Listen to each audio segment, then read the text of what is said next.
बंटी।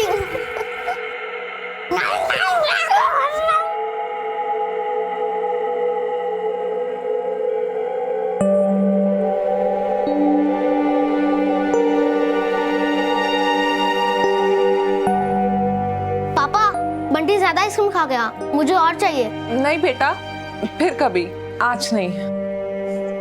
मेरे डैडी बेटा आराम से बैठो। कितना मजा आता है। बस बस। कटारा बाइक में मैं तो दबी जाऊंगा।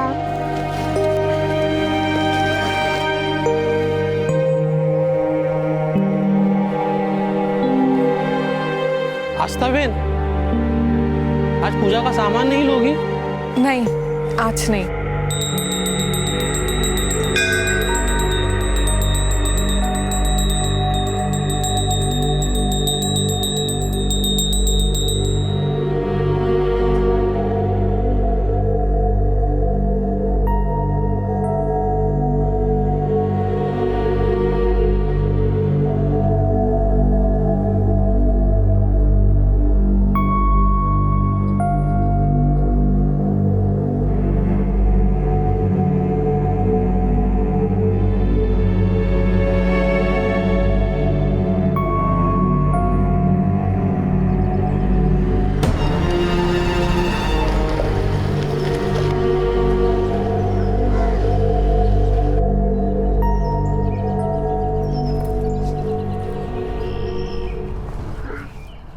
अगली बार मैं ज्यादा आइसक्रीम खाऊंगा। अगर उनका फ्री तो खाएगा ना।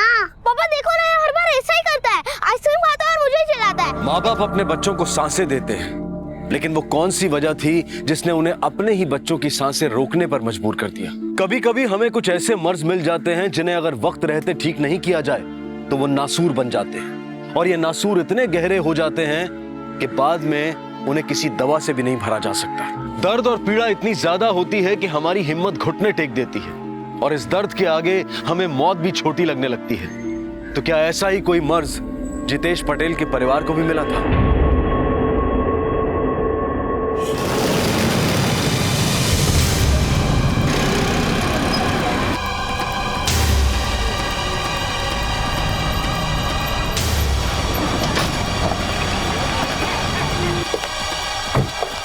हट जाइए प्लीज यहाँ से। आप में से किसी ने इन्हें यहाँ देखा था इस हादसे से पहले? जी साहब, मैं पास ही से गुजर रहा था कि अचानक मुझे कुछ आवाज आई।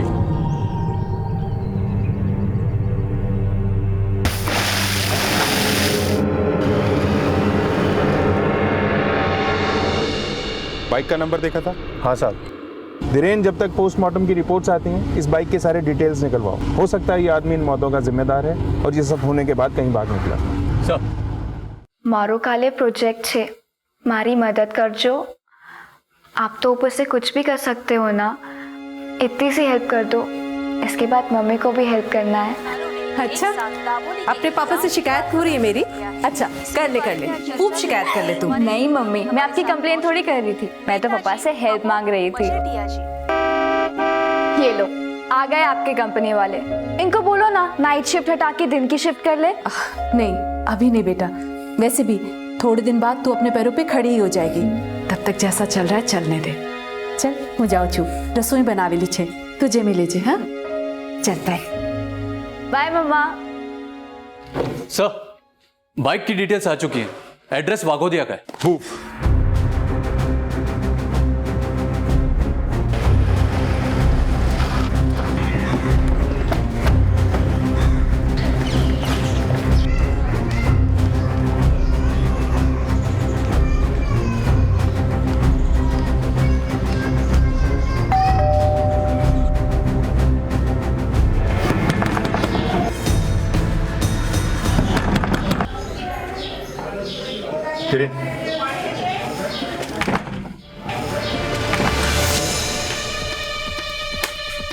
घर का कोना कोना छान मारो। सर,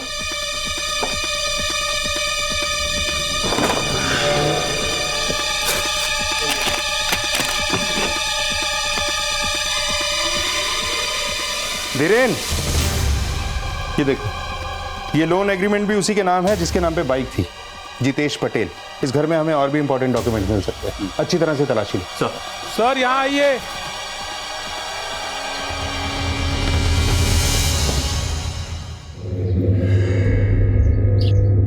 सर ये वही बाइक है, नंबर सेम है। सर अंदर आइए जल्दी।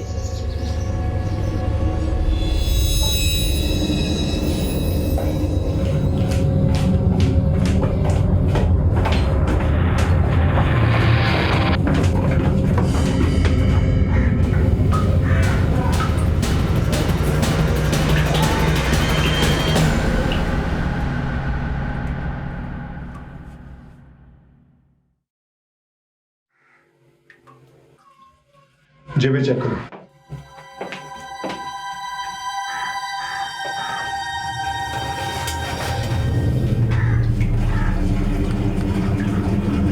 सर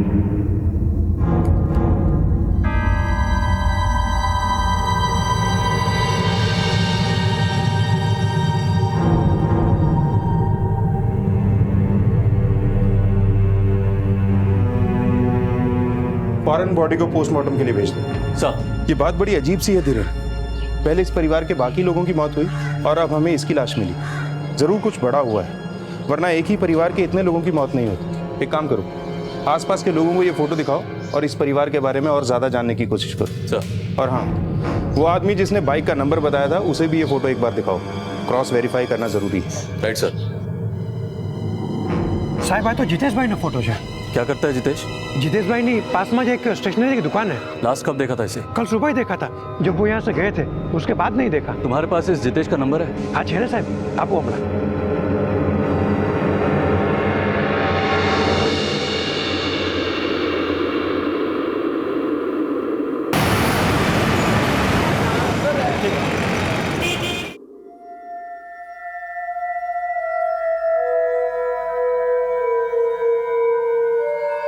अरे आप लोगों ने इतना वक्त क्यों लगा दिया यहाँ आने में? ऑलरेडी बहुत देर हो चुकी है। ये देखो, ये स्पॉट दिख रहा है। आई थिंक सर्जरी की इमीडिएटली जरूरत है। लेकिन डॉक्टर साहब सर्जरी? सर इसमें कितना खर्चा आ जाएगा? करीबन 5 लाख के आसपास। 5 लाख? हाँ जी। इतना पैसा कहाँ से लेके आएंगे हम? आप लोन लीजिए ना, आजकल मेडिकल लोन आसानी से मिल जाता है। इतनी जल्दी हमें लोन कैसे मिलेगा? मैं एक एजेंसी को जानता हूँ, अगर आप चाहो तो। जी सर।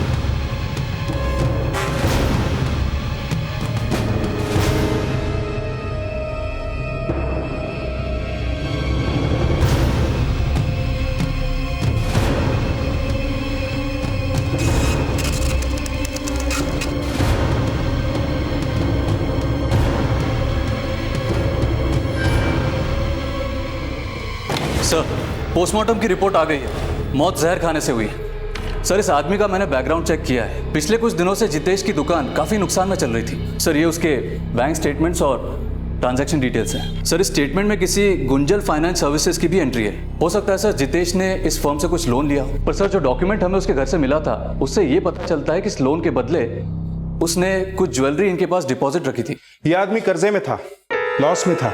कहीं ये लॉस ही इसकी सुसाइड का कारण तो नहीं? एक काम करते हैं, इस प्राइवेट फर्म से पूछताछ करते हैं, स्पेशली इस जितेश की फाइनेंशियल कंडीशंस को लेकर। एक बात मेरे गले नहीं उतर रही, इसके परिवार ने एक दिन पहले सुसाइड किया, फिर उसी रात इसने जहर खा के आत्महत्या कर ली। ये माजरा क्या है? अगर इसे सुसाइड ही करना था तो उसी वक्त अपने परिवार के साथ भी कर सकता था, लेकिन इसने ऐसा नहीं किया, बल्कि उनको मरने के लिए छोड़कर वहां से भाग गया। सर मैंने जितेश के फोन रिकॉर्ड्स भी चेक किए। उसके परिवार के मरने के बाद उसके फ़ोन की लोकेशन उसके घर की थी। रात को 11 बजे उसे किसी एक नंबर से फ़ोन आया और पोस्टमार्टम रिपोर्ट के हिसाब से सुसाइड भी उसने उसी रात किया था, करीब 12 से 1 के बीच में। और सर इस नंबर से उसे पहले भी कई बार फ़ोन आ चुके हैं। इमीडिएटली इस नंबर पे कॉल करो। ये जो भी है उसे पूछताछ के लिए यहाँ बुलाओ। सर मैंने इस नंबर पे फ़ोन किया था लेकिन फ़ोन स्विच ऑफ था। इस नंबर से जुड़ी हर डिटेल मंगाओ। इस तक हमारा पहुँचना बहुत ज़रूरी है। हो सकता है ये जितेश और उसके परिवार की मौत का राज जानता है।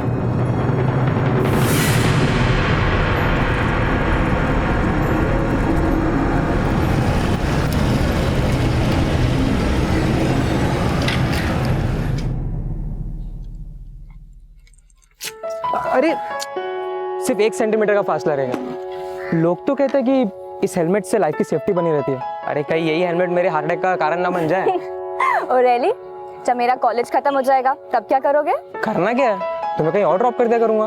मैं कोर्स खत्म होने के बाद किसी बड़े शहर में चली जाऊंगी अपने सपनों को पूरा करने। अरे बाबा, तुम किसी भी शहर में जाओ और जो तुम्हारा दिल है ना वो तो हमेशा मेरे पास ही रहेगा। एंड बाय द वे, तुम्हें अपना हर एक सपना पूरा करना चाहिए। तुम्हारे इस सपने के लिए तुम्हारी माँ ने कई नींदें बर्बाद की है। हाँ आनंद, मुझे जैसे ही जॉब मिल जाएगा ना, मैं सबसे पहले मम्मी से कहूँगी कि वो अपनी जॉब छोड़ दे। आशना, जो तुम्हारी माँ ने तुम्हारे लिए किया है ना, शायद किसी और की माँ ने कभी नहीं किया होगा। फैशन डिजाइनर बनने का सपना पूरा करना, वो भी अकेले दम पर, छोटी बात नहीं है।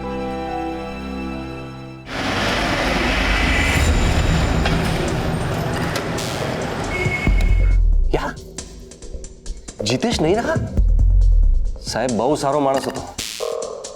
मेरे पास आया था तो बहुत मुसीबत में था। कितने का लोन लिया था जितेश ने? 5 लाख। अपनी बीवी के गहने भी गिरवे रख के गया था वो।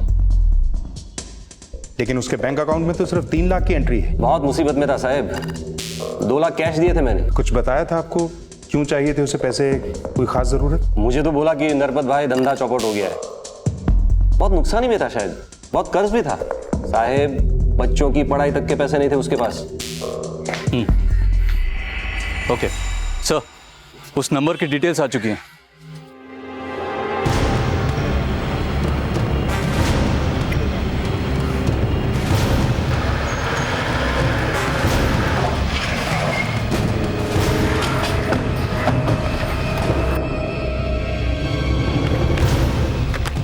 सर, यही का एड्रेस है जिस नंबर से जितेश को अक्सर कॉल आते थे। किसी कुंतल शाह के नाम से रजिस्टर्ड है। इस घर की अच्छे से तलाशी लेनी है। सारे कमरों की तलाशी लो।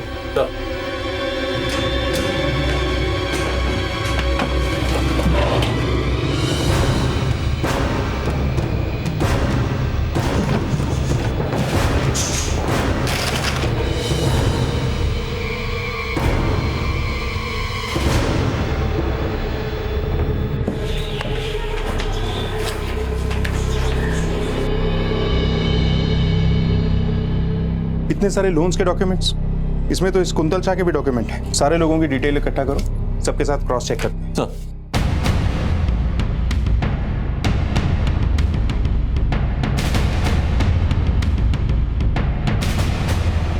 हेलो। हाँ हाँ हो जाएगा, मैं अभी जाता हूं।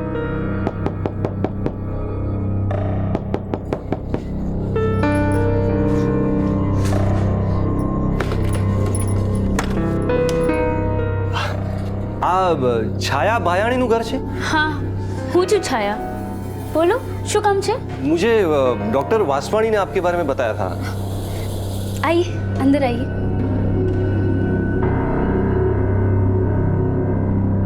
ये लीजिए, आपकी जरूरत के 5 लाख। તમે આમ જ 5 लाख આપો છો?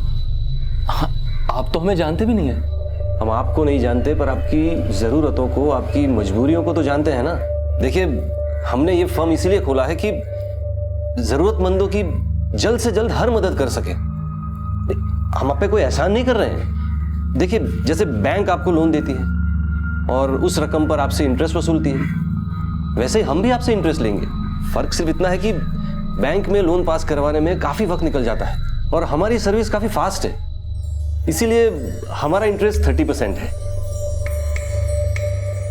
और इस पैसों के बदले में आप घर, जेवर कुछ भी गिरवे रख सकते हैं। उभारो बेबे ना। छाया, अटली मोटी लोन हम पे कैसे करेंगे? लोकेश, इस वक्त मेरे लिए तुम्हारी सर्जरी से बढ़कर और कुछ भी नहीं है। क्या होगा, इंटरेस्ट ज़्यादा है ना, लेकिन वो हमारी ज़रूरत से बड़ा तो नहीं। और वैसे भी ये वक्त सवाल जवाब में वेस्ट करने का नहीं है। मदद खुद हमारे घर चल कर आई है और मुझे नहीं लगता कि हमें बिल्कुल भी टाइम वेस्ट करना चाहिए।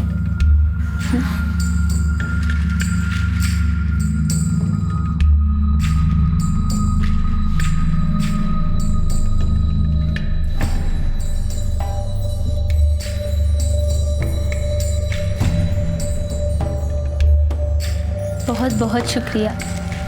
इतने कम वक्त में आपने हमारी इतनी मदद कर दी। एक मिनट, आप इस फॉर्म पर यहाँ पर साइन कर दीजिए। ये लीजिए, और आपके घर के पेपर्स मुझे दे दीजिए। आमतौर पर जब हम एक बैंक से अपने निजी खर्चों के लिए लोन लेते हैं तो हमें उस पर लगभग 14 से 16% का ब्याज भरना पड़ता है, और इस ब्याज को भरने के लिए एक तारीख मुकर्रर होती है। लेकिन अचानक इस तरह कोई किसी की मदद क्यों करना चाहता था? कौन था यह शख्स जिसने छाया के सारे डॉक्यूमेंट्स को वेरीफाई किए बिना ही उसे 5 लाख रुपए नकद दे दिए? सर्जरी तो सक्सेसफुल रही, पर अभी 7 दिनों तक पेशेंट को रेगुलर मॉनिटरिंग की जरूरत है, इसलिए अभी उनको डिस्चार्ज नहीं कर सकते। Thank you doctor.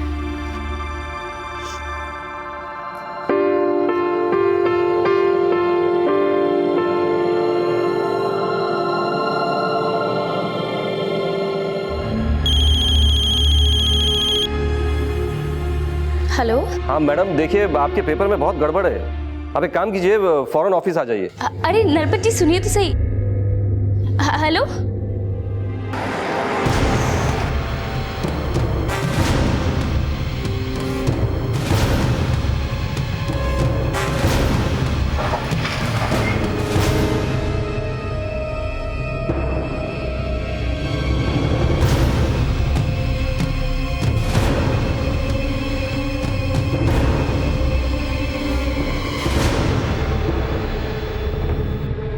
सर, मैंने कुंतल शाह के बारे में पता लगाया। कुछ वक्त पहले उसकी ट्रेन एक्सीडेंट में मौत हो गई थी। सर, इन सभी फैमिलीज में एक चीज कॉमन है, सुसाइड। इन सभी के घरों को किसी और को बेच दिया गया क्योंकि पुराने लोग अपना कर्जा चुका नहीं पाए। धीरेन, इस पूरे मामले में मुझे कोई बड़ा खेल नजर आ रहा है। पहले जितेश पटेल, अब ये सारे लोग। कहीं इन सब ने डर के मारे तो सुसाइड नहीं कर लिया? हो सकता है सर। इस स्केच को बनाने में भी हमारी ज्यादा लोगों ने मदद नहीं की। बहुत लोग डरे हुए हैं सर। वो तो कुछ लोग थे जिन्होंने इस शख्स को उन घरों में आते जाते देखा है, इसलिए स्केच तैयार हो पाया। स्केच को चारों तरफ फैला दो, सारे पुलिस स्टेशन और सारे खबरियों को रेड अलर्ट पे डाल दो। कहीं से कोई भी खबर हमें इस आदमी तक पहुंचा सकती। सर,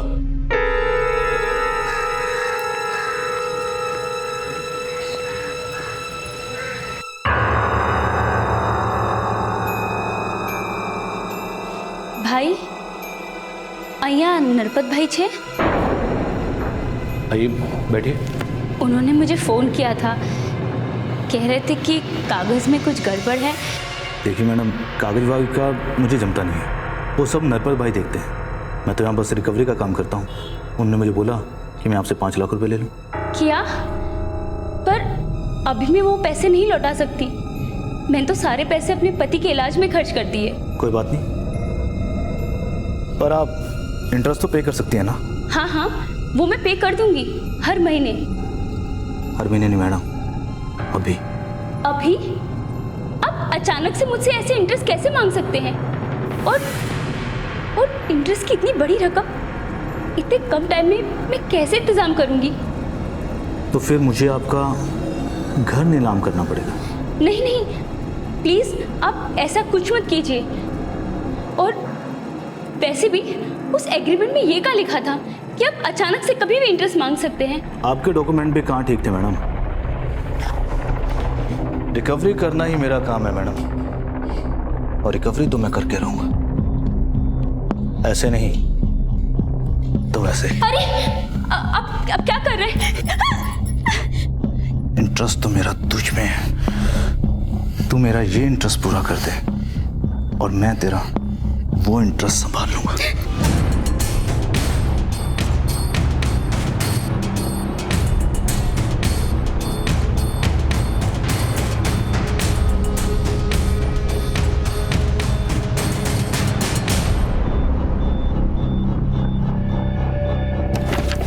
सर, मैंने इस आदमी का पता लगाया। इसका नाम सत्ता है। लोग इसे सत्ता बाउंसर के नाम से भी जानते हैं। कुछ पुलिस स्टेशन से मुझे इसकी क्राइम हिस्ट्री मिली। ये कई बार जेल भी जा चुका है। आजकल सूदखोर इस सत्ता से अपने बकाया पैसे निकलवाने का काम भी लेते हैं। वो सारे डॉक्यूमेंट्स और डिटेल्स इस सत्ता को देते हैं और सत्ता उन सभी डिटेल्स को लेके अपनी स्टाइल से सारे पैसे निकलवाता है। सर, जितेश पटेल ने जिस नरपत से पैसे उधार लिए थे वो नरपत भी इसके कांटेक्ट में था। ये सत्ता आप कहाँ है? सर, इसके बारे में तो किसी को कुछ नहीं पता। लेकिन मैंने अपने खबरियों को बोल दिया है, वो इसका पता लगाएंगे। इस नरपत को सर्विलेंस पे डाल दो। ये सत्ता और नरपत जरूर मिलेंगे, तभी हम इस सत्ता को पकड़ पाएंगे। बस बस बस। माँ, आज मेरा फाइनल प्रेजेंटेशन है। मैं आ बद्दी डिजाइन तमने જોઈને બનાવી છે। एक माँ जो दिन रात अपनी बेटी को आगे बढ़ाने के लिए जी जान से काम करती है। आई एम श्योर उन्हें मेरे डिजाइन जरूर पसंद आएंगे और मेरा एक बड़ी सी कंपनी के लिए कैंपस सिलेक्शन होगा। बस एक बार सिलेक्शन हो जाए ना, तब आपको काम करने की कोई जरूरत नहीं। खुश रह, મારા આશીર્વાદ હંમેશા તારી સાથે છે।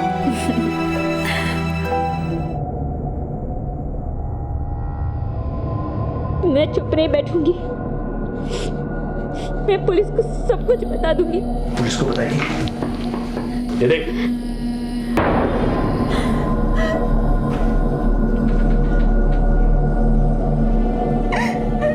तेरा पति जिसका अभी ऑपरेशन हुआ है वो घर नहीं पहुंचेगा, सीधा पहुंचेगा शमशान अगर उसने ये वीडियो देख लिया। अब फैसला तेरे हाथ में है। जो मैं कहूं चुपचाप से करते रहे, अगर नहीं तो अपने पति की चिता के लिए जो खर्चा हुआ उसके लिए एक और उधार ले ले, पर उसका इंटरेस्ट भी मैं ऐसे ही वसूलूंगा। प्लीज ऐसा कुछ मत करना, मेरे पति को इसके बारे में कुछ मत बताना। कागज में तो तेरा घर गिरवी था, पर असली इंटरेस्ट तो तू बनेगी। अब देख, अब मैं कैसे इंटरेस्ट वसूल करता हूँ।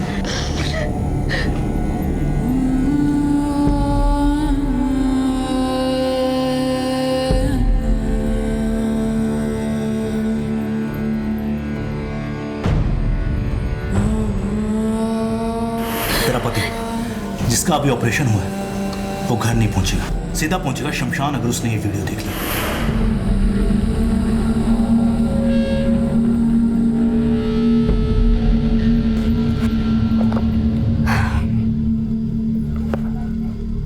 अनंत, तुम यहाँ?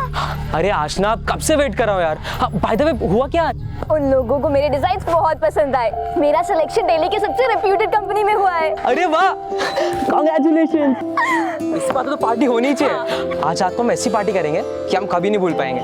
चलो चलो।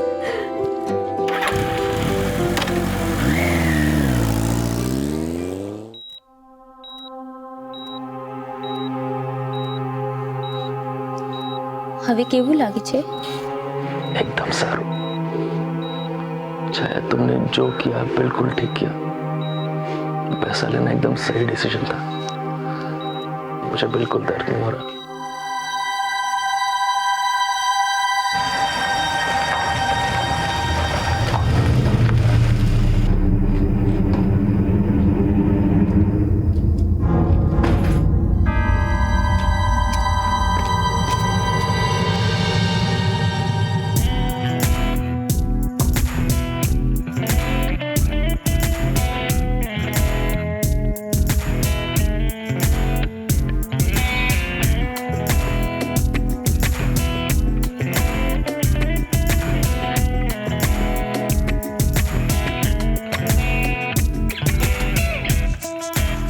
हेलो सर, ये देखिए सर।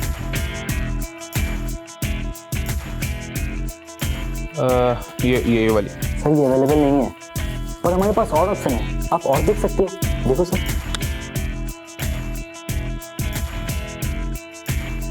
ये चलेगी। आओ।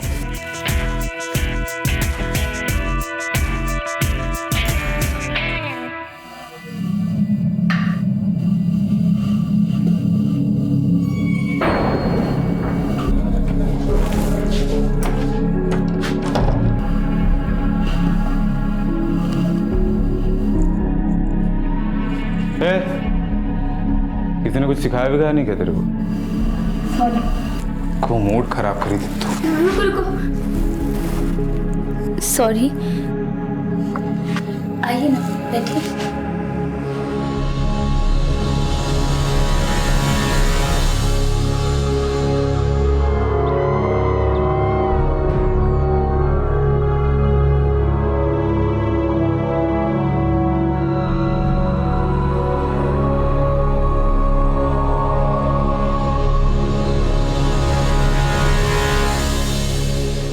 अक्सर जब हम बुरे वक्त और बुरे हालात से घिरे होते हैं तब हमारे अंदर एक बेचैनी होती है, एक बेचैनी कि कैसे इस हालात से जल्द बाहर निकला जाए। और इस बेचैनी में कभी कभी हम कुछ ऐसी गलतियां कर बैठते हैं जो हालात को बद से बदतर बना देती है। सत्ता और नरपत लोगों की इसी मजबूरी का फायदा उठाकर उन्हें एक ऐसे दलदल में धकेल देते थे कि जिसके बाद किसी के भी जीने की इच्छा ही खत्म हो जाए। अब तक पुलिस को जिन लोगों के बारे में पता चला था वो सभी नरपत और सत्ता के चक्रव्यूह में फंस चुके थे और हालात के साथ लड़ते लड़ते उनकी हिम्मत ने भी दम तोड़ दिया था। एक बार फिर एक मासूम जिंदगी इस जाल में फंसने वाली थी। उसके साथ कुछ ऐसा होने वाला था जो उसके द्वारा देखे गए किसी भी डरावने सपने से ज्यादा डरावना होगा।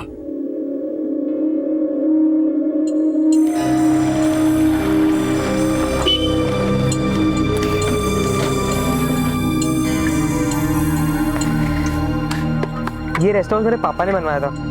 तुम्हें पता है इसके अंदर डीजे की फैसिलिटी भी है। अरे जन्नत है ये जगह। पर इतने सुनसान एरिया में क्यों? यहाँ कोई साइन बोर्ड क्यों नहीं है? हम यहाँ से पार्टी वार्टी करने आते हैं और हमारे अलावा यहाँ से वही आते हैं जिन्हें इनवाइट किया जाए। तो अब चले अंदर या फिर इनविटेशन रिक्वेस्ट भी प्रिंटेड चाहिए? नहीं चलो चलो। हाँ ये देखो।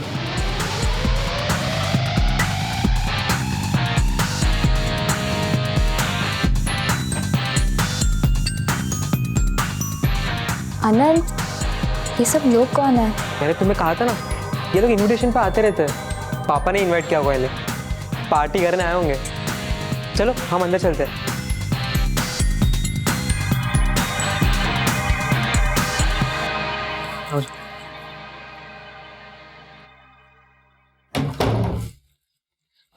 तुम फ्रेश हो जाओ, मैं कॉफी लेकर आता हूँ।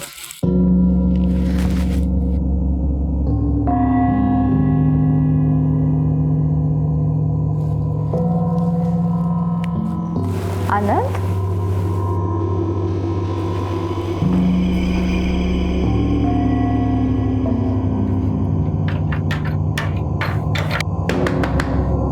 आनंद, आनंद,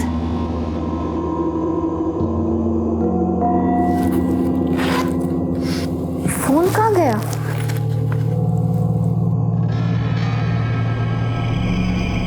आप जिस नंबर को डायल कर रहे हैं वो इस समय स्विच्ड ऑफ है। Switched off?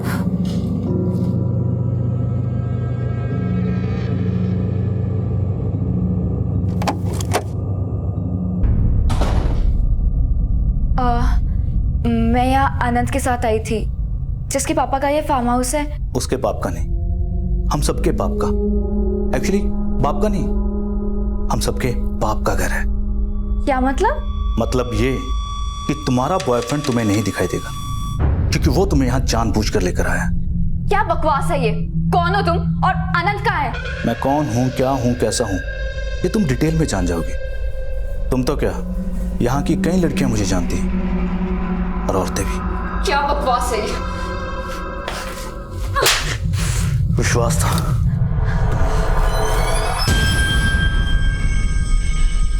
ये देख,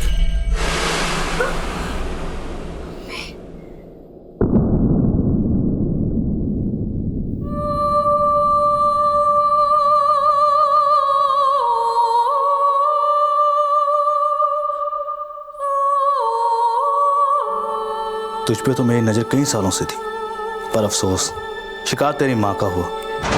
तेरी माँ ने तेरी एजुकेशन के लिए हमसे लोन जो लिया था और बदले में हमने भी उसे एजुकेशन दे दी। अब तेरी बारी इस एग्जाम को पास करने की। तेरी माँ से तो हमने उस पैसे का काफी इंटरेस्ट वसूला, पर अब उसमें किसी की दिलचस्पी नहीं। तू तो बहुत लकी निकली रही। हमारे बॉस की तुझ में दिलचस्पी है, खास दिलचस्पी।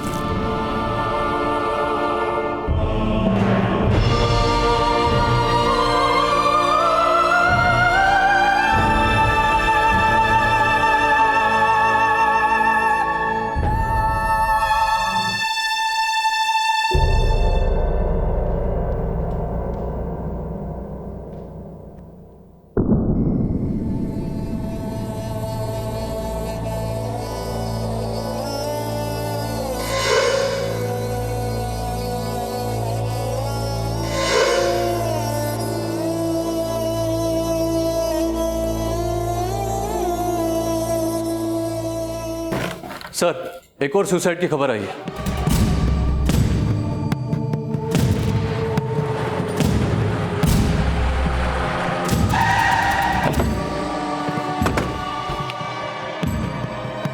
हटिए प्लीज, हट जाइए। हटिए।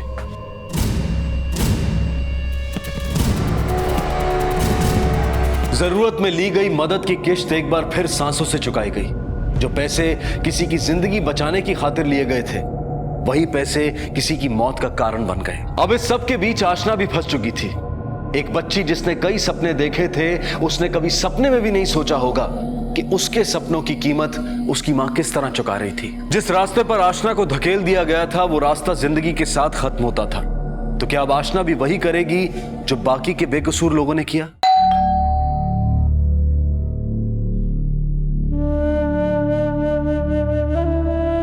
आशना, कहाँ रह गई थी तू? मैं कितनी देर से तेरा इंतजार कर रही हूँ। आशना क्या हुआ? तू रो क्यों रही है? મમ્મી મને દિલ્હીમાં કામ મળી ગયું છે।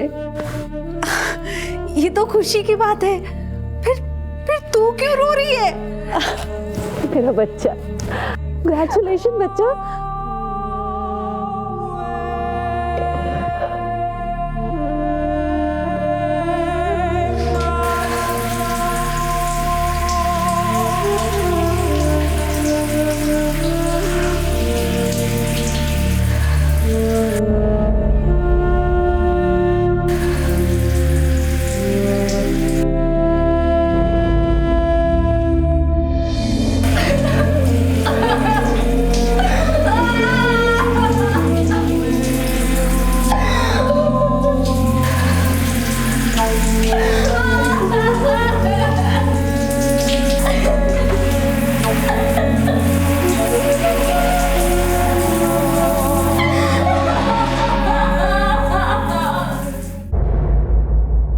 छाया के अलावा मेरा कौन था? 5 लाख रुपए लिए थे हमने नरपत से। छाया ने एक भी मिनट कुछ भी नहीं सोचा, बोला मुझसे ज्यादा उसे कुछ भी प्यारा नहीं है। ये नरपत से कैसे मिले आप लोग? यहाँ के डॉक्टर वासवानी ने उनको हमारा नंबर दिया था।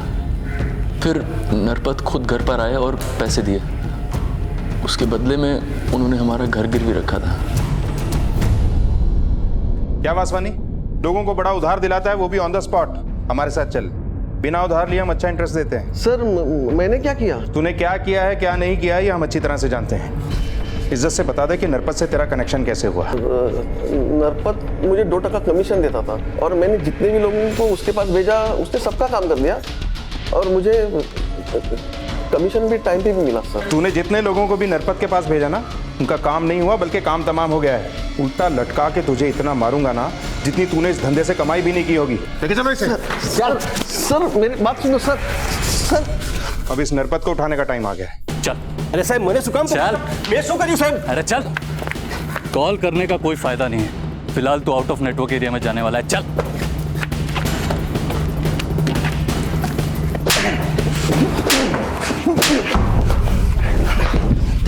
देखिए साहब, छाया और जितेश की मौत से मेरा कुछ लेना देना नहीं है साहब। पर सत्ता से तो लेना देना था ना, जिसके साथ मिलकर लोगों को पैसे बांटता था और बदले में इंटरेस्ट के रूप में उनकी जिंदगी लेता था। साहब मैं सारे पेपर सत्ता को बेच देता था और सब वो इंटरेस्ट के रूप में सारे पैसे मुझे देता था वापस वो, और बाकी बचे जेवर और घर के पेपर्स मुझसे ले लेता था। सत्ता कहाँ है? पता नहीं साहब, वो अलग अलग नंबर से फोन करता था और वो नंबर भी उन्हीं के नाम से खरीदता था जिसके पेपर्स उसके पास होते थे। सर, इसकी बेल लेके इसका वकील आया है। ये मत सोचना कि इस बेल से छूट के तू बच जाएगा। जिस तरह से तुम्हें कानून का फायदा उठाना आता है ना, हमें भी पूरा विश्वास है एक दिन यही कानून तेरी किस्मत में बेल की जगह जेल लिखेगा। लेकर चल। हिरेन, ये नरपत जितना खड़ा है ना उतना ही गड़ा है। इतनी जल्दी इसका जमानत पे छूट जाना कोई आम बात नहीं है। मुझे लगता है इसके पीछे जरूर कुछ बड़े नाम छिपे हैं।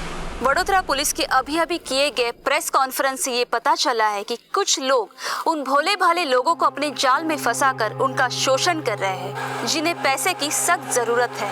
उन लोगों को पहले ये पैसे कम समय में उपलब्ध कराए जाते हैं और पैसे ना देने के बाद उनकी घर, जमीन और जेवर जब्त किए जाते हैं। पैसे देने वाले लोग ब्याज लेने के लिए किसी भी वक्त वहां पहुंच जाते हैं। इसके बाद शुरू हो जाती है उन परिवारों के साथ जुल्म की एक दर्दनाक कहानी।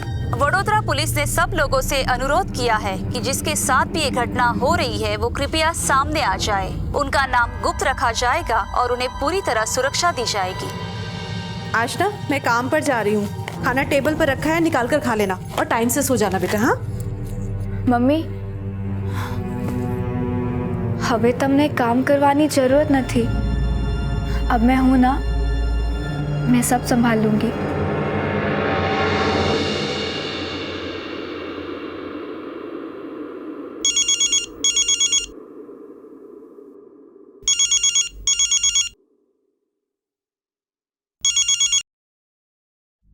अभी के अभी अड्डे पर आ जाओ, बॉस खुद तुमसे मिलना चाहते हैं।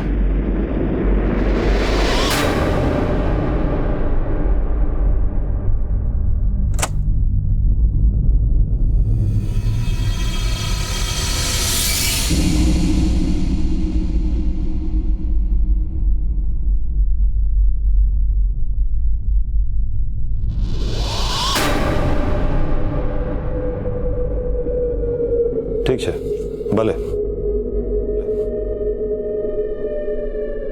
केम चाले छे बद्दू सत्ता तमरा शिवाजी। स्टूडियो में हमारे साथ मौजूद है नेताजी अमोघ मजेटिया जी। મને આ સાંભળીને બહુ ખરાબ લાગ્યું કે ખેડૂતના 3 પરિવારોએ એક સાથે આત્મહત્યા કરી દીધી। जो कुछ भी हुआ वो बहुत दुखद था। हम इस पर शोक व्यक्त करते हैं।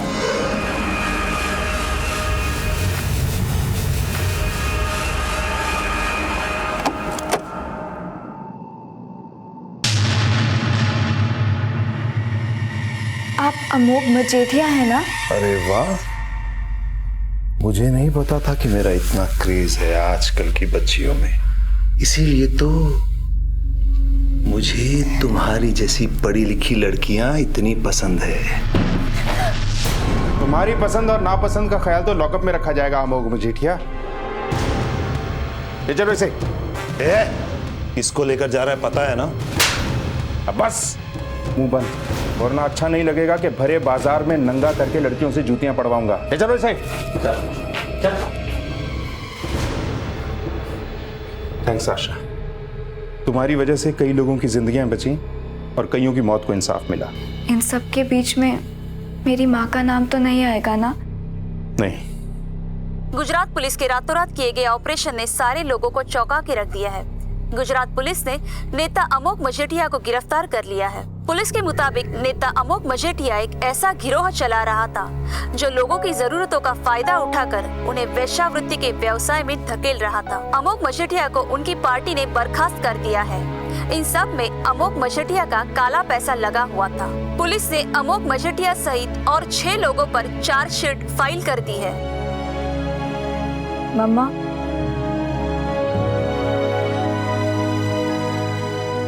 दिल्ली चले?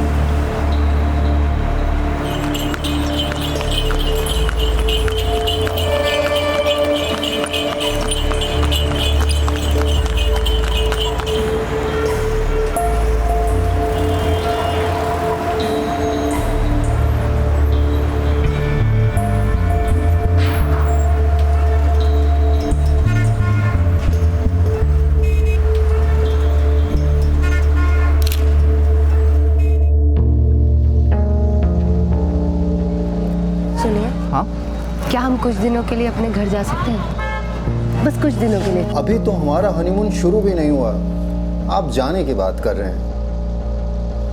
आज की रात के लिए हमने एक खास जगह चुनी है, आपके साथ कुछ खास पल बिताने को।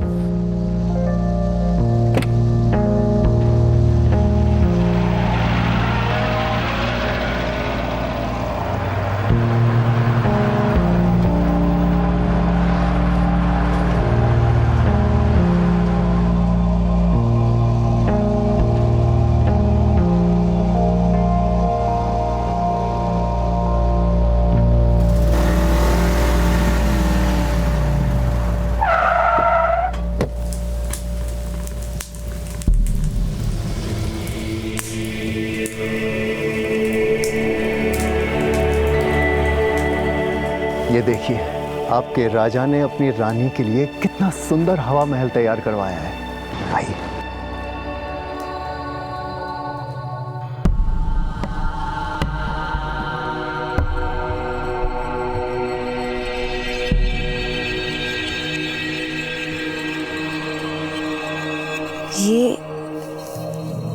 ये क्या है? राजा की रानी को एक छोटा सा तोहफा। आप जल्दी से ये ड्रेस पहन कर आइए।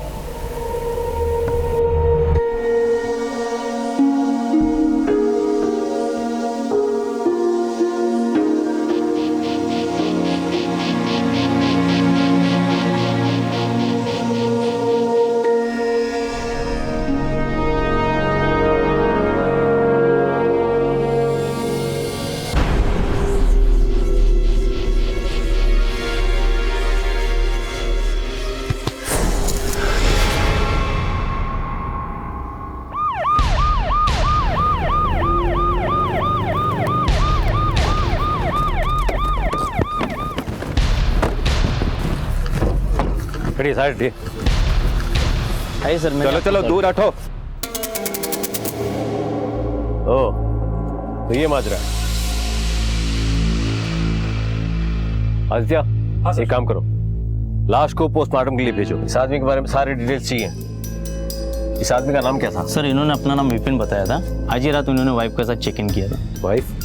वो क्या है? पता नहीं सर, इनको इन हालत में देखने के बाद हमने पूरा रिसोर्ट देखा पर उनका कहीं पता नहीं चला। सर मैंने पूरा टेंट अच्छे से चेक किया है। विक्टिम का सारा सामान गायब है, मोबाइल, पर्स और यहाँ तक के सारे कपड़े भी। राजस्थान के विपिन मारवा की अभी कुछ ही दिन पहले शादी हुई थी।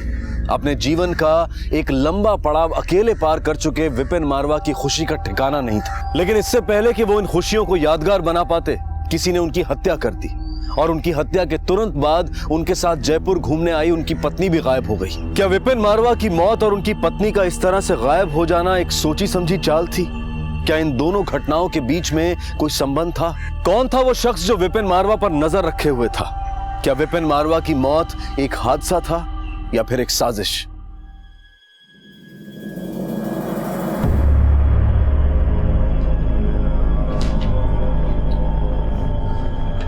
साहब, हमारा बेटा केशव की खबर मिली क्या साहब? देखो काका, थे घना बुजुर्ग आदमी, क्यों रोज रोज यहाँ पर आकर अपना टाइम खराब करते हो और मेरा टाइम खराब करते हो? जिस दिन थाको बेटू पकड़ में आ जाओ लो ना, थाने अपने आप पत्तू लाग जाओ लो। और वैसे भी आपके बेटे ने जो काम किया है ना, उसकी सजा तो उसको 7 जन्म में भी देनी पड़ेगी। अभी आप यहाँ से जाओ, मेरा टाइम खराब मत करो।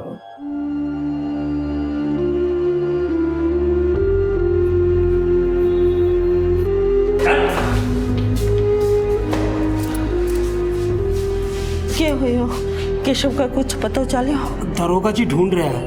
वह कह रहा है कि जियाई मिल जासी, सबसे पहले आपा ने खबर कर सी, आप लोग केशव मिल जासी।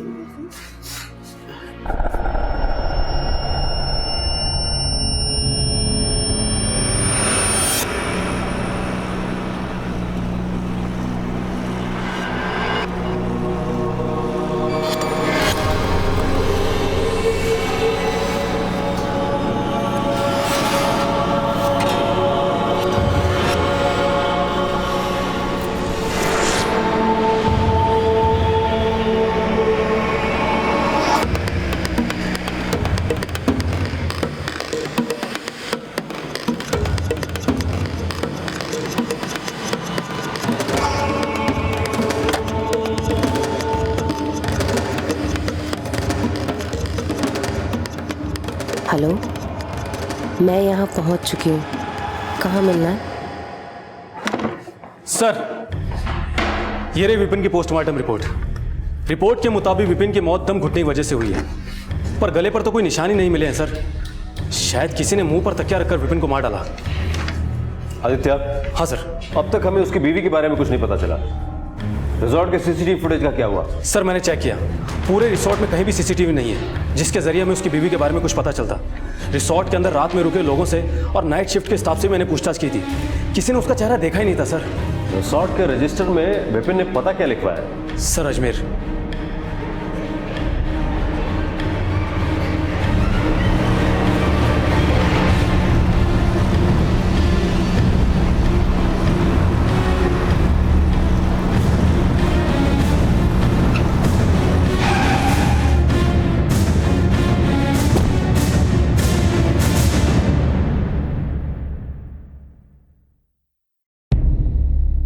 जी आपके बगल में जो घर है विपिन शर्मा का, उनके साथ कोई और रहता था? वैसे तो सर इस घर में हमेशा ही ताला लगा रहता था। अब विपिन भाई तो हमेशा काम के सिलसिले में बाहर रहते थे, पर हाँ साहब, पिछली बार जब वो आए थे तो उनके साथ एक औरत थी, शायद जिसके साथ विपिन भाई ने शादी की हो। आपने उस औरत का चेहरा देखा था? नहीं साहब, वो तो हमेशा ही घूंघट में रहती थी। एक आध बार बात करने की कोशिश की थी पर वो ज्यादा बोलती नहीं थी, पर विपिन भाई हमेशा उनके साथ रहते थे। आप जिस नंबर को डायल कर रहे हैं वो इस समय स्विच्ड ऑफ है। आप जिस नंबर को डायल कर रहे हैं वो इस समय। सर जब से विपिन की मौत हुई उसका नंबर स्विच ऑफ आ रहा है। आदित्य, उसकी बीवी मोबाइल तक लेकर गई है और इसके पड़ोसी से बात करके ऐसा लगता है कि जैसे विपिन को भी उस औरत के बारे में ज्यादा कुछ पता नहीं होगा। 45 साल का था, अकेला, हो सकता है 20-22 साल की लड़की देखी और झटपट शादी कर ली, लेकिन उस औरत के लिए ये शादी नहीं बल्कि एक प्लान था, विपिन को बर्बाद करने का प्लान। एक काम करो। हाँ सर। विपिन के मोबाइल के पिछले एक हफ्ते के सारे डिटेल्स निकालो, वो कहाँ कहाँ गया, किससे मिला। अगर हमें ये पता चल गया तो शायद हमारे हाथ कुछ बहुत बड़ा सुराग लग सकता है। ठीक है सर। विपिन हनीमून पे था, वो जरूर कुछ होटल्स, रेस्टोरेंट्स, टूरिस्ट प्लेसेस पे गया होगा। उन जगह की सीसीटीवी फुटेज में हो सकता है हमें वो लड़की दिख जाए, या हो सकता है शायद कोई और हो जो इनके बारे में कुछ जानता हो।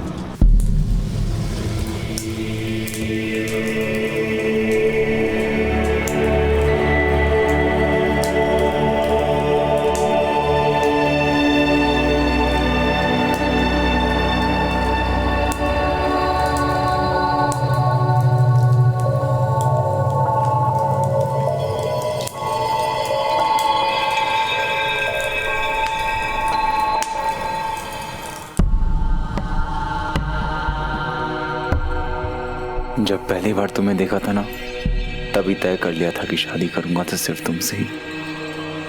दिमाग से लेकर दिल तक की नसों में अब खून नहीं, सिर्फ तुम्हारा ही नाम दौड़ता है।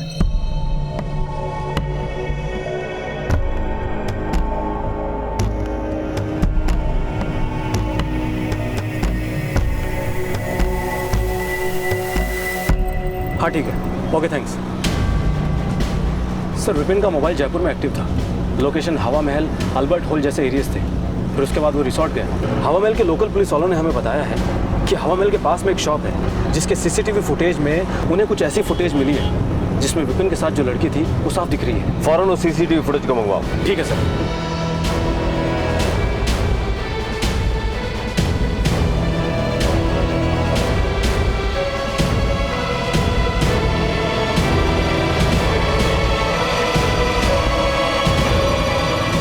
आदित्य, इस गेट पे जूम करो। फौरन इस वीडियो से इस लड़की की तस्वीर निकालो और उसको चारों तरफ के पुलिस स्टेशन में सर्कुलेट करो। ठीक है सर। और हाँ, ये भी पता करना कि इस लड़की के खिलाफ कोई केस तो नहीं दर्ज है किसी और थाने में। ठीक है सर। भाभी, भाभी, आई बन्ना। ओहो, ये बात है। बस बस 1 मिनट यहीं रुकना, मैं अभी आई।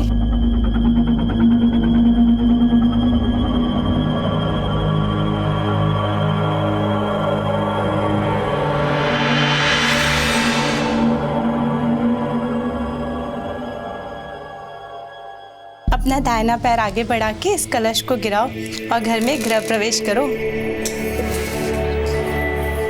इतनी खूबसूरत दुल्हन कहाँ से चुरा लाए बन्ना? भाभी चुराया तो इसने था, पहली मुलाकात में मेरा दिल। अच्छा सिरोही में पहली बार मिला इससे। अच्छा। जब वो प्रॉपर्टी वाले काम से गया था। हाँ हाँ हाँ। प्रॉपर्टी के उस काम में तो मुझे नुकसान उठाना पड़ा भाभी, लेकिन भगवान ने मुझे पूजा देकर मेरी जिंदगी के हर नुकसान की भरपाई एक ही बार में कर दी भाभी। अरे बस बन्ना, तुम पे तो मजनू का ही भूत सवार हो चुका है। अब बस खड़े खड़े बातें करने की, इसको आराम भी करने दोगे भाई? भाभी आप भी ना।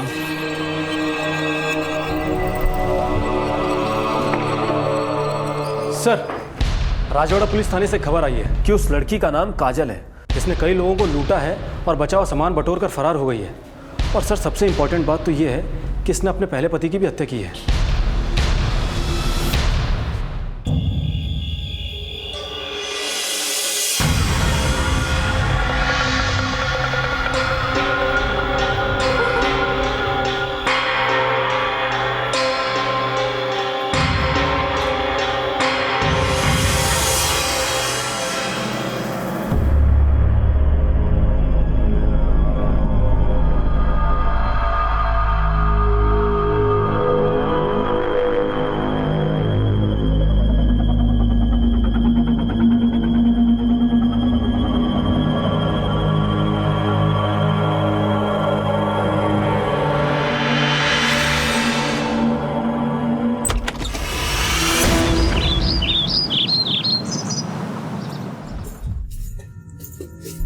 बन्ना, गुड मॉर्निंग। अरे बन्ना उठ भी जाइए। बन्ना, बन्ना। दो लोगों को जोड़कर एक नई जिंदगी देने वाली शादी की परंपरा अब लोगों से उनकी जिंदगी छीनने का कारण बनती जा रही थी। इन सभी केसेस में अलग अलग नाम तो सामने आए थे, लेकिन इन सब के पीछे चेहरा एक ही था। आखिर कौन थी ये काजल जो लोगों को अपना शिकार बना रही थी, और कौन था ये शख्स जो लोगों को इतनी बेरहमी से मौत के घाट उतार रहा था? इन सारे सवालों के जवाब रजवाड़ा में जयपुर पुलिस का इंतजार कर रहे थे।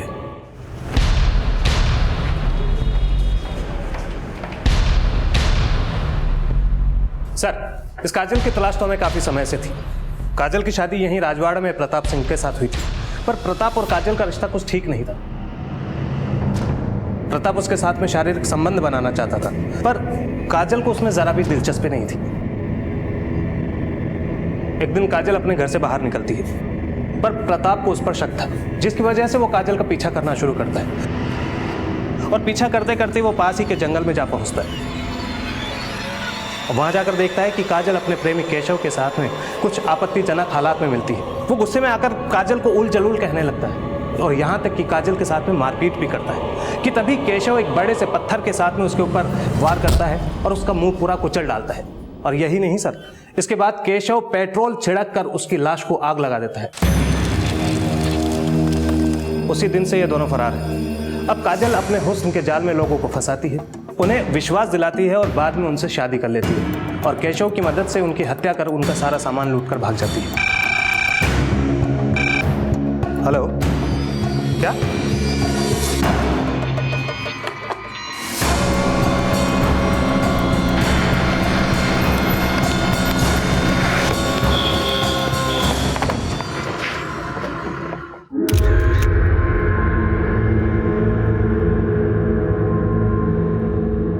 बालकनी का दरवाजा खुला हुआ है।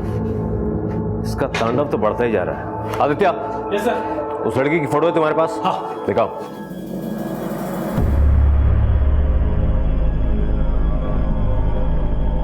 यही वो लड़की है जिसने अपना नाम पूजा बताया था? आपका देवर इस लड़की से कहाँ मिला था? सर वो प्रॉपर्टी के किसी काम से सिरोही गांव गया था। आपका देवर सिरोही किससे मिलने गया था? सर किसी जमींदार से मिलने गया था, संदीप नाम था शायद। वही वो इस पूजा से मिला और उससे शादी कर ली। आदित्य। हाँ सर। लाश को पोस्टमार्टम के लिए भेजो, हमें सिरोही जाना होगा काजल और केशव का पता लगाने। ठीक है सर।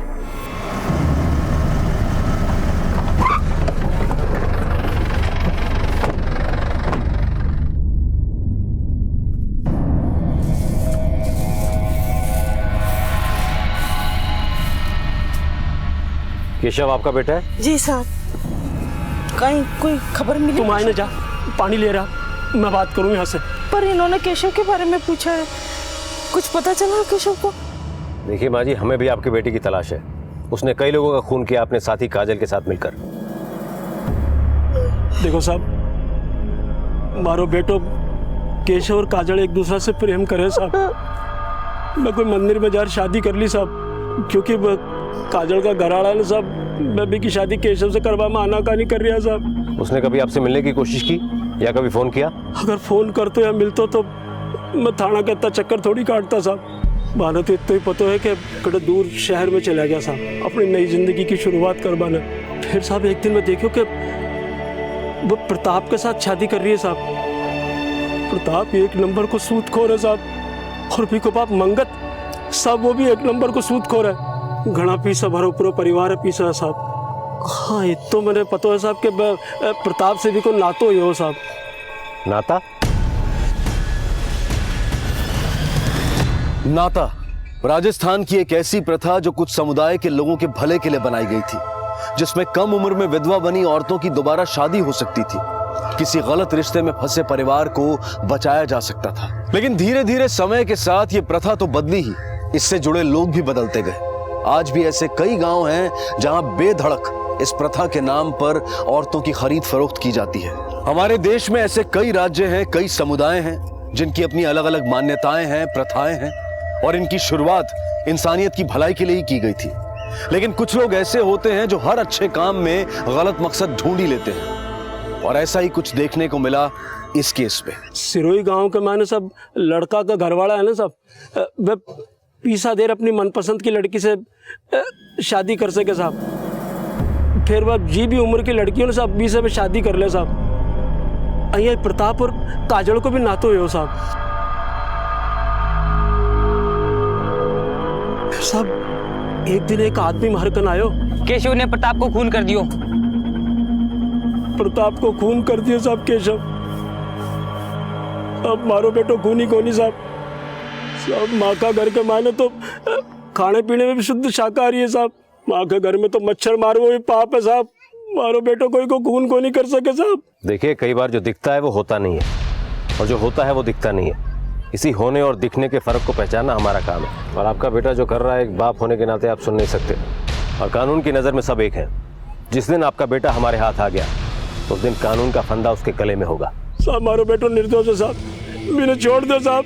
चलो साहब मारो बेटो निर्दोष है साहब, मैंने छोड़ दो। मारो बेटो निर्दोष है साहब। आप उठिए, चलो।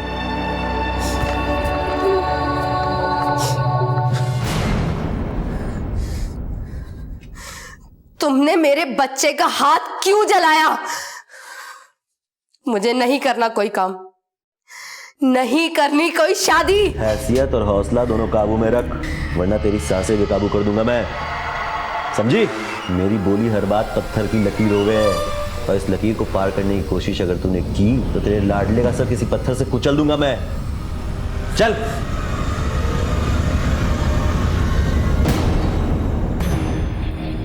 काका किसी संदीप को जानते हैं आप लोग जानते हो किसी संदीप को? भाई साहब ये जमींदार संदीप का घर कहाँ होगा? कौन संदीप?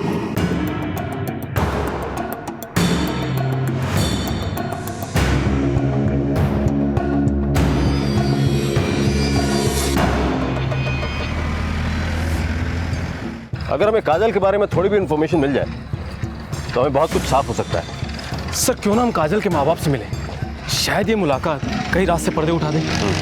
चलो।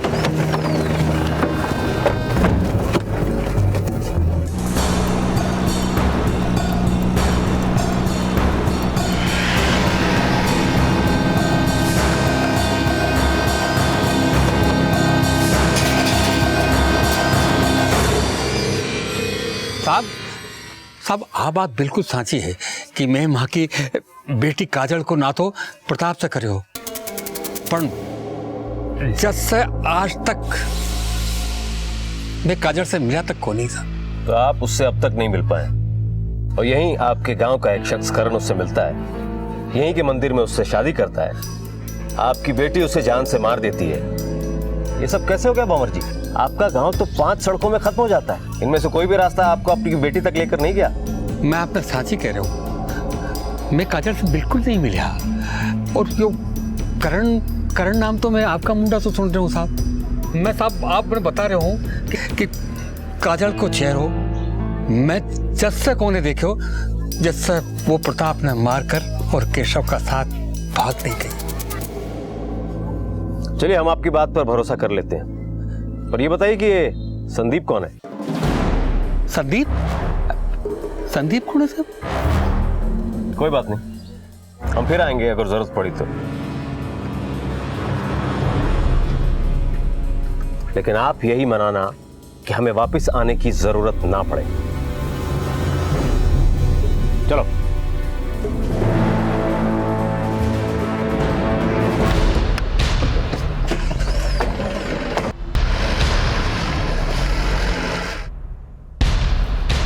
झांको, पुलिस वाला आया था। मैं थाने कह रहा हूं कि थोड़ा दिनों के वास्ते शांत हो जाओ। बड़े बड़े धमाकों के पहले छोटी मोटी चिंगारियों पे ध्यान नहीं देते। अब तक जो मिला वो तो फुलझड़ी थी। इस बार ऐसा खेल होगा कि पूरी दिवाली मनेगी दिवाली। ये मौका हमारे हाथ में ना हमारी किस्मत में आया है, इसे मैं ऐसी तरह जाने नहीं दूंगा। हाँ साहब, इंतजाम हो गया है। छोरी बहुत चौखो है, ख्याल रखेगी थारो। ऐसी लड़की की जरूरत है मुझे। हाँ भाई, वैसे ही ढूंढी है जैसे थारो को चाहिए थी। बाकी आप नाते के पैसे का इंतजाम रखो, जल्दी उसे लेके आपके गांव आता हूँ। अरे जल्दी से जल्दी आ जाओ, पीसा तो तैयार ही पड़ा है, चिंता क्यों करो हो। पैसे और लालच की नींव किसी भी रिश्ते को खड़ा नहीं होने देती, बल्कि उसे खोखला बना देती है। अक्सर कुछ लोग रिश्तों को बनाने से पहले इस ताक में रहते हैं कि आगे बनने वाले रिश्तों से वो कैसे मुनाफा कमा सकते हैं। और वहीं अगर ऐसे लोगों के हाथों में नाता प्रथा जैसी व्यवस्था लग जाए तो अंजाम बहुत भयानक हो सकते हैं। इस व्यवस्था का दुरुपयोग यहां भी हो रहा था, लेकिन कौन थे वो लोग जिनका चेहरा अभी सामने आना बाकी था। पर बहुत जल्द इस केस की सारी परतें खुलने वाली थी। ले जाओ, पेपर तैयार करवाओ। सर, गांव में तैनात हमारे कांस्टेबल से 2 बातें पता चली है। पहला तो ये है कि काजल के माँ बाप ने प्रताप के पिता मंगत से काफ़ी पैसा ब्याज पे ले रखा है, जिसकी वजह से उन्होंने काजल की शादी प्रताप से कराई। दूसरी इंपॉर्टेंट जानकारी ये है कि काजल का एक बेटा भी है, प्रताप से नहीं बल्कि उसके पहले पति केशव से, जो से प्रताप के साथ हुई शादी से पहले ही हो चुका था। मुझे पहले से ही काजल के परिवार वालों पर शक था। मुजरिम के साथ साथ उसे बचाने वाला भी बराबर का भागीदार होता है। वक्त आ गया है, इस जुर्म से उनकी भागीदारी खत्म की जाए।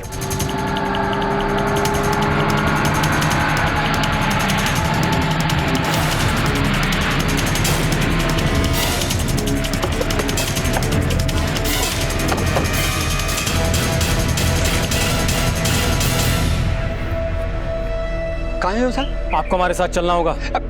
मैं कहीं कौन करूँ साहब? मैं कहीं कौन करूँ? कांस्टेबल, मैं कहीं कौन करूँ साहब? मैंने तो कहते मैंने हवालात में बताएंगे किसने क्या किया। चलो।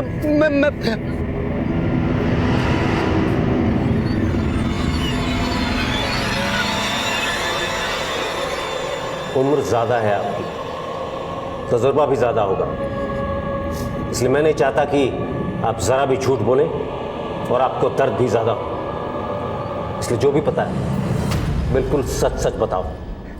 अपनी बच्ची ने बचावा का रखे थे, माँ बाप कहीं नहीं कर सके साहब। मैं काजल ने शहर से वापस बुला लिया।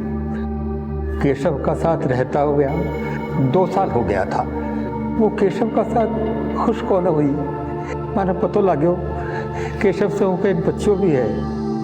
मेरी उन्हें प्यार से समझाया कि बेटा केशव और बी का साथ गुजारा हुआ दिन भूल जा और प्रताप सो नयो ना तो कर ले, जिससे मारो कर्जो उतर जाए। मने तो इतना ही बेरो है साहब कि केशव प्रताप ने मारकर जला दियो साहब, और काजल ने अपने सागे ले गयो साहब। हमें इतना ही पता है साहब, ये क्या आगे मने कहीं कौन बेरो साहब। तुम्हारी बेटी की वजह से कईयों ने अपनी जिंदगी से हाथ धोया। अब तक वक्त और किस्मत दोनों तुम्हारी बेटी का साथ दे रहे थे, लेकिन कानून ना वक्त को मानता है, ना उसके हाथों में किस्मत की लकीर है जिसके आगे वो झुक जाए। तुम लोग जा सकते हो।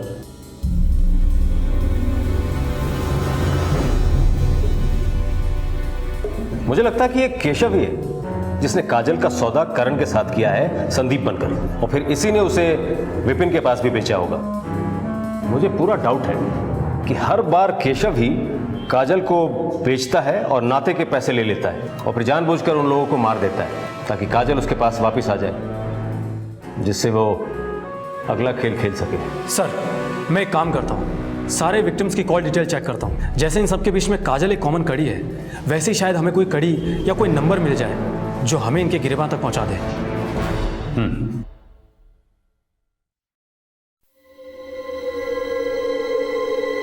मैं इस जिंदगी से परेशान हो चुकी हूँ। मुझे अब ये सब और नहीं करना। क्या करना है क्या नहीं करना है, इसके लिए सिर्फ हमारी जुबान खुलेगी। थारी जुबान खुलेगी तो सिर्फ हाँ में हाँ मिलाने के लिए, समझी? और वैसे भी इन सब से बच के जाएगी इकट्ठे तू, हैं? इन सब में जितना हाथ मेरा है ना, उतना साथ तेरा भी है। और एक बात तो तन्ने बताना ही भूल गया मैं, हैं? कि साथ देने वाले की सजा बड़ी होती है, हैं? इस बात को याद रखियो। चल भाग यहाँ से, भाग।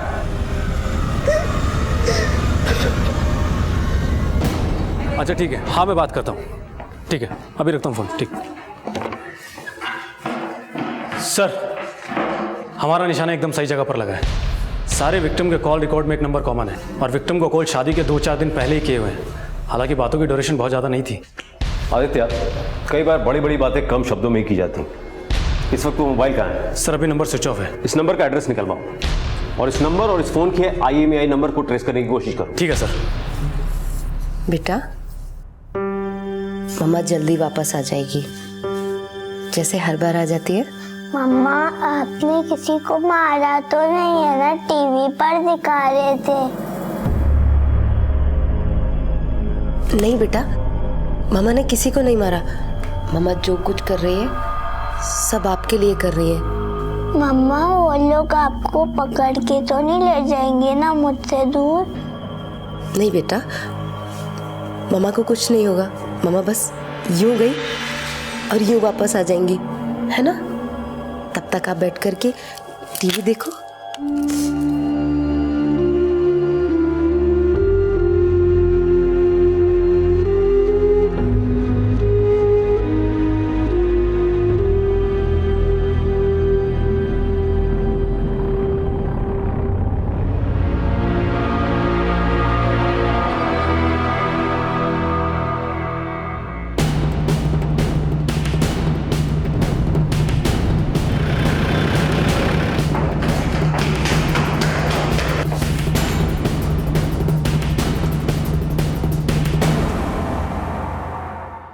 आदित्य, आसपास के घरों में पता करो, हो ना हो उन्हें यहां जरूर देखा गया होगा। एक्सक्यूज मी, आप इसी अपार्टमेंट में रहते हैं? हाँ सर, मैं यही रहता हूँ। ये कॉर्नर वाला फ्लैट किसका है? ये कॉर्नर वाला फ्लैट तो प्रताप भाई का घर है। आपने इन दोनों को यहाँ पे आते जाते देखा है कभी? हाँ सर, मैंने इस लड़की को तो यहाँ हमेशा आते जाते देखा है, पर मैंने इस लड़की को कभी यहाँ पे आते नहीं देखा। Thank you. आदित्य, कहीं ऐसा तो नहीं कि काजल ने प्रताप के इस एड्रेस का गलत फायदा उठाकर केशव को सिम कार्ड दिलवाया हो सकता है सर। एक काम करो, हाँ, हमें फौरन प्रताप के घर चलना होगा। ये पता लगाना बहुत जरूरी है कि इस पते पर कौन कौन आता था। ठीक है सर।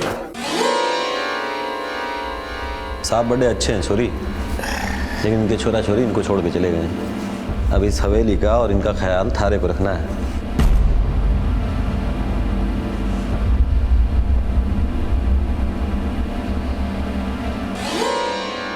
ले चाल, मैं तने मारी हवेली दिखाऊं।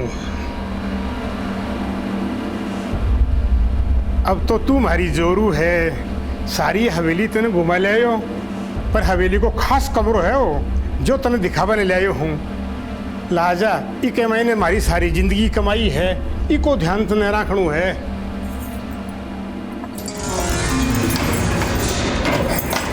आ मारी जिंदगी कमाई है।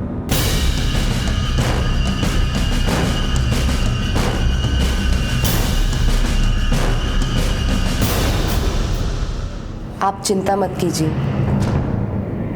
मैं पूरा ख्याल रखूंगी। शाबाश, बहुत अच्छी बात।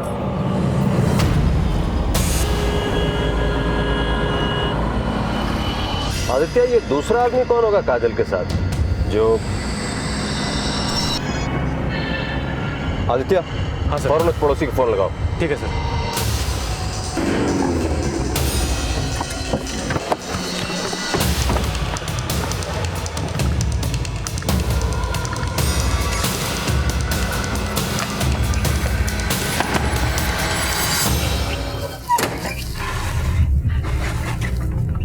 अरे इंस्पेक्टर साहब, आपके बेटे प्रताप के जयपुर वाले घर पे कौन कौन आता जाता था? जयपुर वाला घर? अरे साहब, मेरे बेटे का तो जयपुर में कोई घर हो ही नहीं सकता। अरे जयपुर तो क्या, उसका तो कहीं भी घर नहीं हो सकता। उसके पास तो इतने पैसे थे ही नहीं, क्योंकि धंधे में इतना नुकसान हुआ था ना। नुकसान? हाँ साहब, मेरे बेटे को दारू पीने की बहुत बुरी लत लग गई थी। बात बात में गुस्सा करने लगा था। उसकी इसी आदत के कारण उसकी शादी नहीं हो रही थी, तो भी मैंने काजल से उसकी शादी करवा दी। उसके घर वाले भी इसलिए तैयार हो गए थे कि मैंने सोचा उनका कर्जा माफ कर दूंगा। मैंने सोचा था साहब शादी के बाद सुधर जाएगा। अरे क्या जरूरत थी उस केशव से उलझने की, आखिर मार दिया ना उस केशव ने मेरे बेटे को। गौर से देखो, यही आदमी था? हाँ साहब, यही आदमी था वो। एक बार फिर से सोच लो, पक्का याद है? हाँ साहब, पक्का यही था वो आदमी।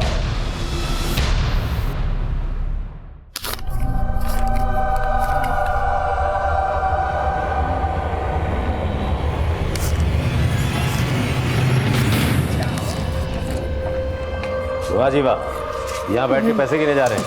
कहाँ से आए पैसे? आशा करता हूँ कि आप आपकी जुबान से वही निकलेगा जो मैं सुनना चाहता हूँ। साफ साफ बोलो, पैसे कहाँ से आए? काजल कहाँ है? ले चलो इन्हें, हवालात में सारी हवा निकल जाएगी। अरे साहब मेरी बात तो सुनो साहब, हमारी बात। अरे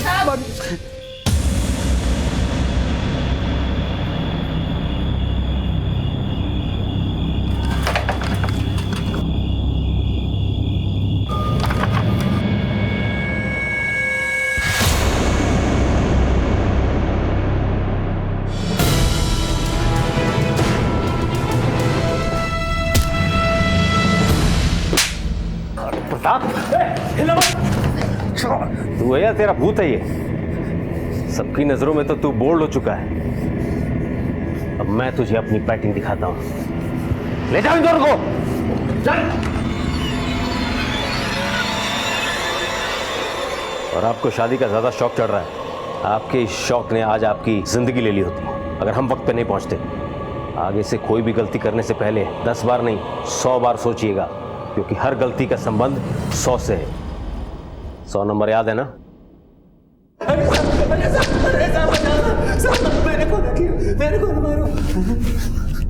तू तो बड़ी चालाकी से अपना काम कर रहा था। वो तो तेरी किस्मत थोड़ी खराब निकली। उस सीसीटीवी फुटेज में जैसे ही मैंने तेरा चेहरा देखा। आदित्य, इस गेट पे जूम करो।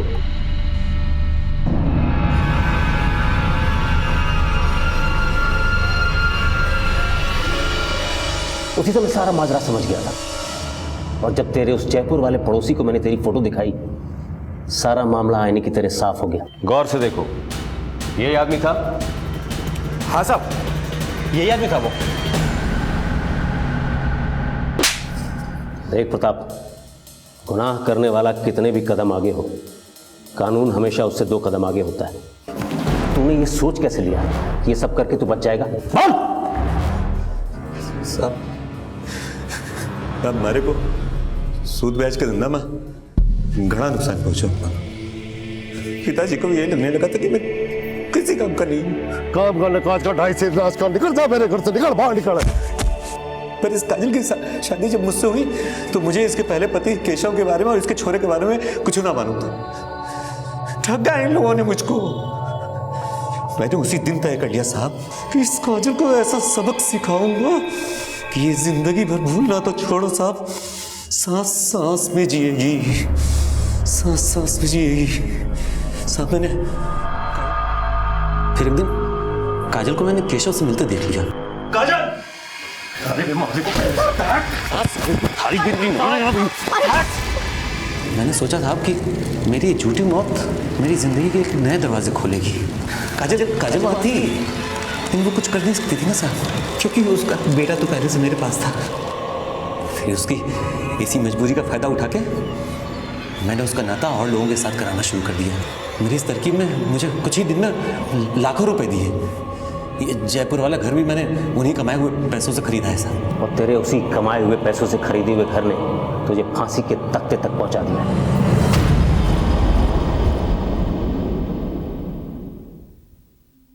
साहब, मैं आपका शुक्रिया किन शब्दों में करूं? मुझे नहीं पता साहब, आपने मुझे उस नर्क जैसी जिंदगी से मुक्त करा दिया। मेरे घर वालों ने और उस प्रताप ने मुझे एक दलदल में धकेल दिया था। मैं शहर से वापस गांव अपनी माँ से मिलने गई। उन पर काफी कर्ज था। माँ ने मुझसे कहा कि मैं प्रताप से शादी कर लूं तो सब ठीक हो सकता है। मैंने प्रताप से शादी करने के लिए मना कर दिया। इस बात पर मेरे घर वालों ने मुझे और मेरे बेटे को मारना पीटना शुरू कर दिया। मुझे धमकी दी कि अगर मैंने ऐसा नहीं किया तो मेरे बेटे को मार डालेंगे। मेरे पास कोई रास्ता नहीं था। मुझसे कहा कि प्रताप से शादी के बाद मैं चाहूं तो केशव के पास वापस जा सकती हूँ। मैंने प्रताप से शादी कर ली। एक दिन मैं केशव से मिली। मैंने केशव को कहा मुझे इन सब से दूर ले चलो, लेकिन उस प्रताप ने काजल, मैं तुम्हारी हालत समझ सकता हूं, पर तुम्हें शुरू में ही कानून का दरवाजा खटखटाना चाहिए था। तब शायद तुम्हें यह सब सहने की जरूरत नहीं पड़ती और कितने ही लोगों की जान भी बच जाती। लेकिन अब तुम प्रताप के पाप के हिस्सेदार हो और पाप का हिस्सा जिंदगी को कई हिस्सों में बांट देता है।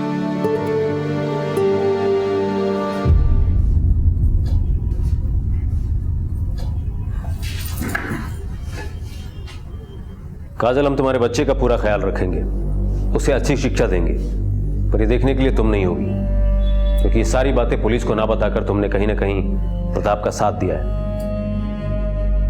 इस साथ में भले ही तुम्हारी रजामंदी ना हो, पर कानून की नजर में तुम भी एक मुजरिम हो। हवलदार, बेटा, खूब पढ़ना लिखना, खूब बड़ा आदमी बनना। जब आप बड़े हो जाओगे ना तो अपनी मम्मा को लेने आना।